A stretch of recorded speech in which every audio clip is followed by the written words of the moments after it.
Ang mga kaso sa flood control anomaly, hindi apektado ng pagbasura sa 3 tax cases laban sa mag-asawang Diskaya. Ayon po yan sa Department of Justice. Buong detalye ng balita mula kay Radyo Manjairo sa Piña, Florida.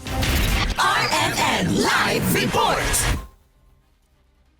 Apekto sa mga kaso ng mag-asawang Curly at Sara Diskaya kaugnay ng flood control anomaly ang pagbasura sa 3 tax complaints laban sa kanila.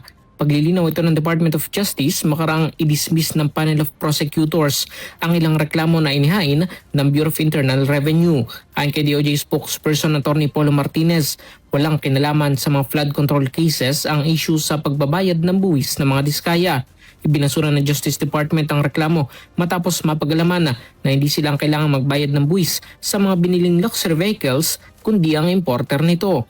Kaugnay niyan, sinabi ni Martinez na walang kakayanan ng kagawaran na magsagawa ng motu proprio investigation gaya ng ombudsman para mahabol naman ang importers. Sa ngayon ay napadalhan na raw ang BIR ng kopya ng resolusyon na nagbasura sa 3 tax cases laban sa mag-asawang kontraktor. Kasama mo sa DCXL RMN Manila, Radyo Manjairo, Peña, Florida, Tatak RMN.